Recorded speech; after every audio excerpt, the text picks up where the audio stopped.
정부의 실정을 엄중하게 따지고 대한민국이 나가야 할 올바른 경제정책의 방향을 국민 여러분께 말씀드리고자 합니다. 총리께 질문 드리겠습니다.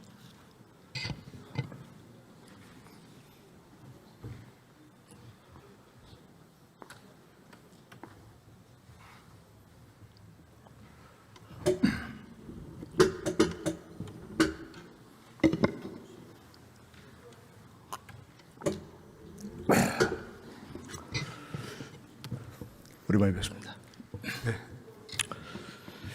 총리께 질문 시작을 하기 전에 어제 제가 그 대정부 질문 듣다 보니까 우리 총리님께서 그 국민의힘의 박충근 의원 질의에 대해서 혹시 어디다 대고 이런 말씀을 하셨습니까? 네, 했습니다. 그 좀 잘못한 거 아닌가요? 왜냐하면은 박충근 의원이 목숨을 걸고 이 자유대안의 품에 이렇게 참 오신 분인데 국민을 대표해서 국무총리께 그 질문을 하고 제가 들어보니까 틀린 말이 없더라고요. 그러니까 어쨌든 생각은 다를 수 있습니다. 그런데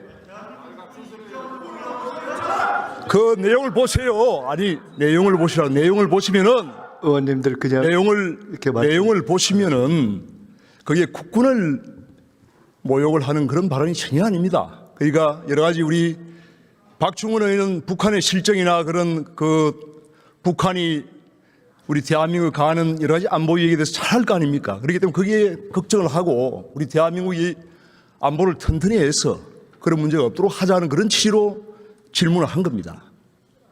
너무 과도했다고 생각하고 윤 의원님께서 이렇게 선의로 해석해 주시는 것은 제가 감사하게 받아들이고요. 근데 말씀처럼 맥락을 정말로 한번 확인해 보시면 문자 그대로 우리 근에 대해서 사실은 용인하기 어려운 그런 표현. 총리님의 평소에 그런 참 인품을 볼 때 좀 과도했다고 생각이 들고요. 네, 저도 제 평소에 쓰지 않는 정도의 톤을 높였습니다. 제가 생각에는 사과를 하셔야 될 그런 대목이 아닌가 생각하고 오늘 기회가 되시면은 꼭 사과를 해주시길 바라고. 저는 권력은 강물과 같아야 한다고 생각합니다. 강물이 모든 산골짜기에 그 물을 다 담을 수 있는 것은 강물이 가장 낮은 곳에서 흐르기 때문에 그렇습니다. 그래서 강물 같은 권력자가 되시길 바랍니다. 어제 겸손하게 하십시오. 박충건 의원께서 제게 상당히 모독적인 발언을 하신 것에 대해서는 제가 넘어갔습니다. 그렇지만 대한민국 국군에 대해서 김정은 신기보호 외에는 아무것도 없다라고 표현한 것을 제가 총리로서 이 자리에서 그냥 넘겼다면 저는 어떻게 보면은 공직자로서 그 내용을 파악을 해보시고 생각합니다.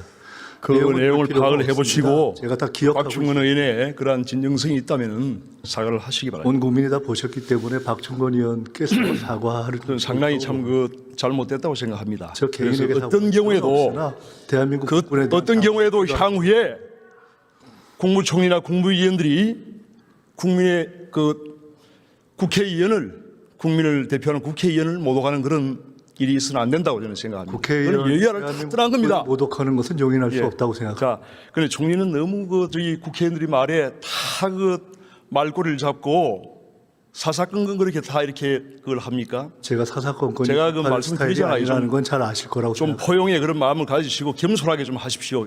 권력 행사를. 제 평소의 스타일을 아실 테니까요. 자, 질문하겠습니다. 지금 그 대한민국의 국가 채무 비율이 지금 급속도로 증가하고 있습니다. 2025년 한 해만 해도 한 140조, 지금 올해 지금 50% 이상 GDP 대비 올라갈 것이고 2030년 이재명 정권 마지막 해에는 거의 뭐 60% 이상. 이게 이제 상당히 그 OECD 국가의 그 비기축 통화국의 그러한 그 기준으로 볼 때는 상당히 높은 겁니다. 그리고 우리나라가 지금 현재 저출산 고령화로 상당히 생산 가능성이 감소하는 그런 형국이기 때문에 이 국가 부채 관리 잘 하셔야 됩니다. 그래서 그에 대한 한번 계획을 좀 말씀을 해 주시기 바랍니다. 국가 부채에 대한 의원님의 걱정에 대해서는 공감합니다.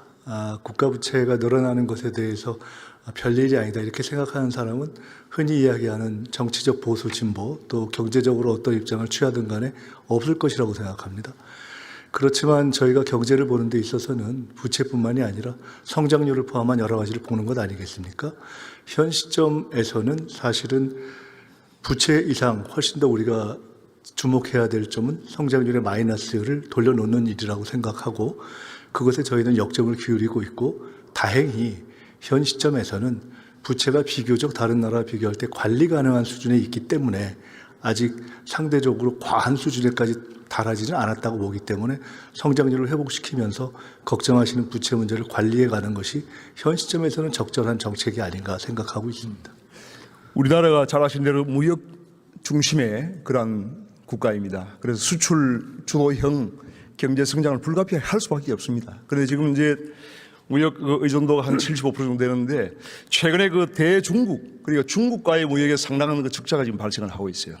2022년 이후에 지금 상당한 그 적자가 발생을 하고 있는데 2022년부터 작년까지 누적 적자액이 얼마 정도 되는지 아십니까? 중국에 대한 누적 적자액은 제가 정확하게는 모르겠습니다. 매년 지금 100억 불 이상 지금 발생을 하고 있고 그러한 원인은 뭐라고 생각하십니까? 그 이유를 한 가지로 말씀드리는 것보다는 사실 아시다시피 기본적으로 현재 우리가 미국, 중국, 일본을 둘러싼 환경에서 우리가 중국에 대해서 산업적으로 앞서고 있다라고 자신 있게 말할 수 있는 시기가 이미 상당히 지나가고 있지 않습니까? 그리고 그 우리와 한중 간의 무역의 어떤 구성에 있어서도 우리가 그다지 유리하지 않은 이런 것들이 복합적으로 작용하고 있다고 생각합니다.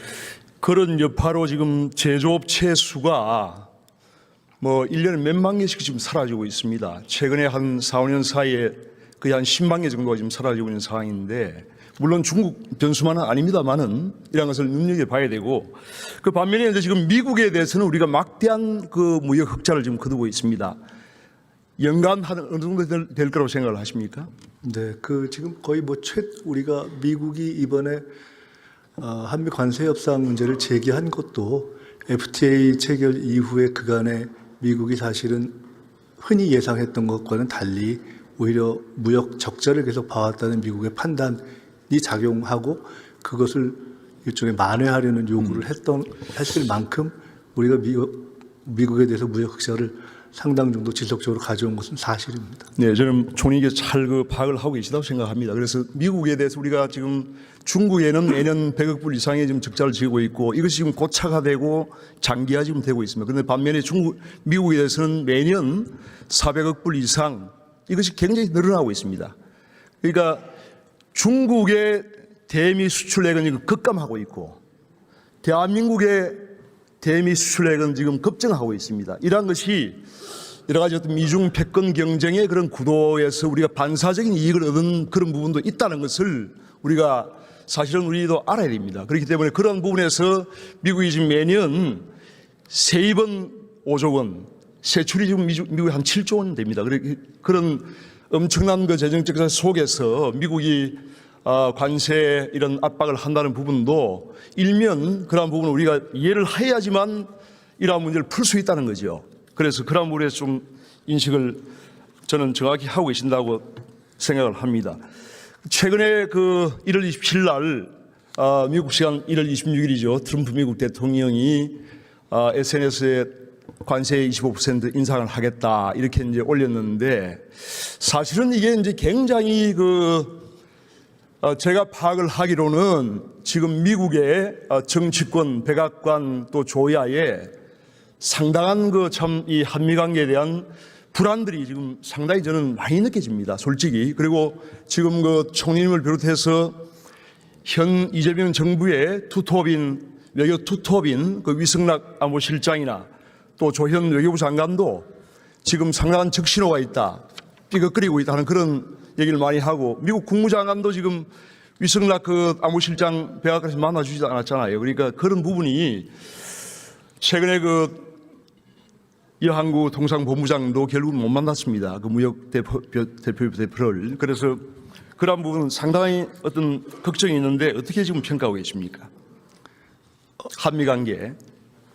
우선 조금 전에 트럼프 대통령이 SNS에 올린 그 관세 인상 메시지에 대해서만 두 가지만 조금 말씀드린다면은, 첫째는 트럼프 대통령이 저희에게 이번에 한 것을 포함해서 여러 나라에 대해서 메시지를 통해서 압박의 강도를 높이겠다고 일방적으로 발표하고 실제로 마지막에는 그것을 실체화하지 않은 경우가 상당히 많다 하는 것을 첫째는 말씀드리고 싶습니다. 두 번째로 저 25%를 올리겠다는 메시지에도 불구하고 오늘 현재 시점까지 그것을 실제로 관보에 게재하는 방식의 실제 행동으로 들어가지는 않은 상태다.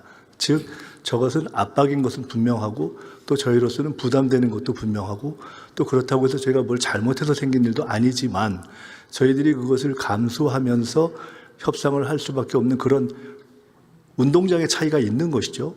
그것에서 출발해서 지금까지 해왔다는 것에 대해서는 충분히 알고 계시리라고 생각합니다.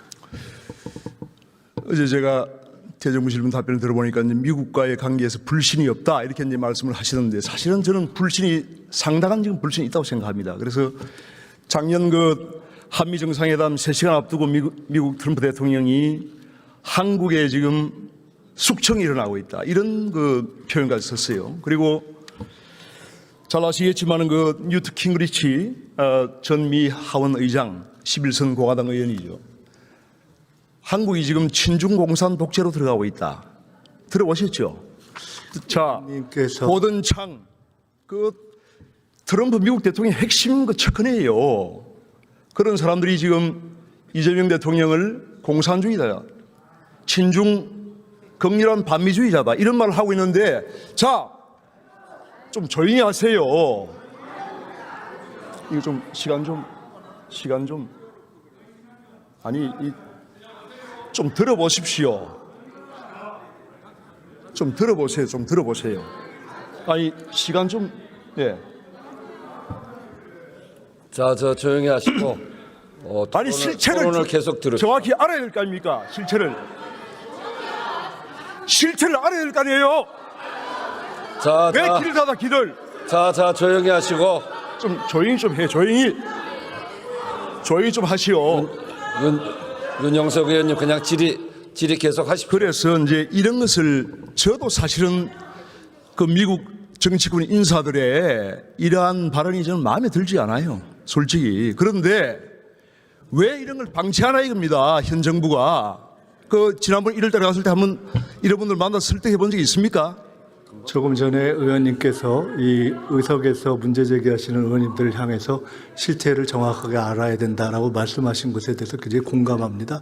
실태를 정확히 말씀드리자면 의원님께서 아까 예로 드신 트럼프 대통령의 숙청 등등의 발언은 아마 제가 기억하기로는 한미 정상회담이 이루어지기 직전에 이재명 대통령과 만나기 직전에 있었던 트윗인데, 실제로 만난 이후에 그것이 달랐다, 오해였다라고 이미 정리가 된 것이어서 굳이 우리가 뉴스로 보면 구문에 해당하는 것이어서 지금 그것을 가지고 제기하시는 것은 좀 그런 인식이 쉽게 바뀌지 않는다는 거죠. 그리고 지금 그 현 정부의 그런 인식이 이러한 그 트럼프 대통령이나 라는 것이 아니라 트럼프 핵심 측근들에 대해서 지금 대화를 할 수 있는 사람이 누가 있습니까? 제가 보기에는 없어요, 지금. 많이 있습니다. 위승락 안보실장, 마크 루비오 국무장관 문전박대 당했잖아요. 며칠 경우가 있고요. 지금 우리 통상본부장이 문전박대 당했지 않습니까? 왜 그런 걸 외면하세요? 외면. 저희들 노력을 하란 말입니다. 노력을 이해를 시키고 설득하기 위해 노력을 하라는 거예요. 그간 만나온 정말 참 접촉이 있습니다. 총리님, 진정성을 가진 노력을 하셔야 됩니다. 이 구분이 걸린 문제입니다. 하고 있습니다. 구분이 걸린 문제예요. 한미 간에 지금 의원님께서 파악하고 계시지 않은 많은 대화의 채널이 있습니다. 제가 확실하게 말씀드립니다. 꼭 좀 그렇게 해주시길 바랍니다. 네, 총리님, 들어가시면 좋겠습니다. 다음 김정관 산자부 장관님.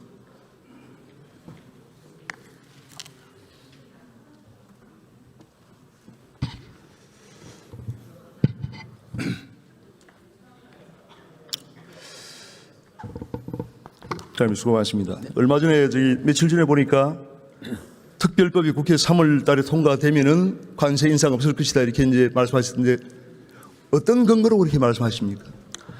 트럼프 대통령의 1월 27일자에 보면은 국회가 입법을 지연하고 있어서 국회가 안 되고 있어서 했다는 말씀이 있었고요.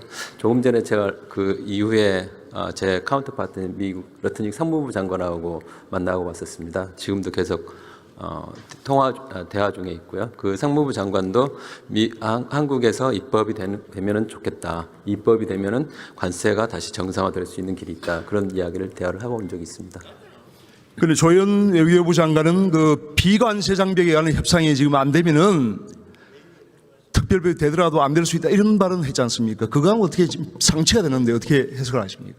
그러니까 저도 어제 기자분들도 그런 이야기를 많이 했었는데 우리도 어떤 상황이 발생을 하고 나면은 그것과 연관되는 분야에서도 계속 그것과 관련해서 본인들의 문제를 해결하려고 하는 노력들이 많이 있는 걸로 알고 있습니다.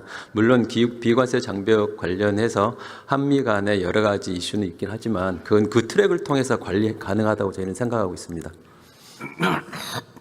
예, 그 장관님의 그러한 그 자신감이 결코 헛말이 되지 않도록 잘 관리를 해주시기 바랍니다. 네, 그렇게 하겠습니다.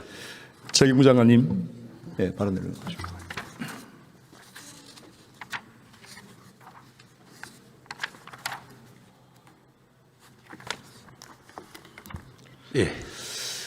예, 수고하십니다. 지금 우리 제조기업들이 상당히 지금 많이 줄어들고 있고 소상공인들이 지금 1년에 100만 개씩 지금 폐업을 하고 있는 상황인데 지금 중국의 저가 제품들 소액 물품 면세제도를 통해서 지금 알리, 테무 이런 걸 통해서 엄청나게 좀 들어오고 있어요. 1년에 5조 원씩 지금 들어오고 있습니다. 소액 물품 면세제도 폐지해야 되는 거 아닙니까? 예, 지금 소액 면세제도 관련해서는 저희들은 150불 기준이거든요. 그런데 이제 이 부분이 상호주의 맞지 않아요. 예, 중국은 우리 소액 물품에 대해서 과세를 합니다. 상호주의 안 맞잖아요. 미국도 지금 다 폐지했고 EU도 지금 다 폐지합니다. 어떻게 하시겠습니까? 예, 지금 중국은 저희 소비세를 70%, 30%만 면제하고 있는데 또 저희들이 좀 한 가지 애로는 또 우리 국민들이나 소비자들이 또 150불 내외의 어떤 소액 물품을 이렇게 하는 것에 대해서 만약에 저희들이 이제 또 관세를 부과하게 되면 가격이 올라가니까 또 그런 분들의 어떤 애로가 있다는 점도 지금 100만 개씩 없어진 소상공인 또 이 제조업자들 중소 보호가 우선입니다. 깊이 검토를 해주시길 바라고요. 네네. 최근에 지금 일본 자민당이 이번에 70%의 의석을 얻었는데 가장 중요한 공약이 소비세 면제입니다. 그런데 지금 우리 단순 가공식품 소비세 지금 이번에 매기죠. 김치, 두부, 등등, 된장, 고추장, 간장 다 지금 과세하겠다고 하는데 거꾸로 가는 거 아닙니까 이거? 민생이 이렇게 어려운데. 예, 그 부분은 이제 작년까지 이제 일몰이 종료가 돼서 이제 금년부터 아마 지금 과세가 되고 있는데요. 저희들이 시장 상황을 좀 보고 또 여러 가지 정책 판단이 필요하다고 하겠습니다. 네. 네, 시간이 다 됐네요. 네, 들어가 주시기 바랍니다.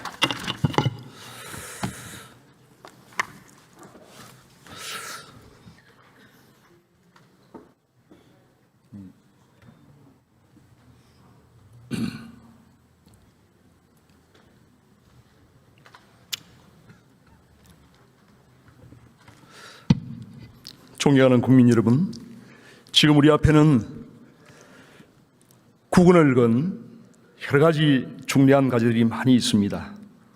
특히 한미 감세 협상이라고 하는 이러한 중대한 과제 앞에서 정부는 흔들리는 한미 관계의 신뢰를 회복을 해야 됩니다. 굳건한 한미 관계의 그 신뢰와 또 한미 동맹을 바탕으로 대한민국의 국운을 개척을 해야 됩니다.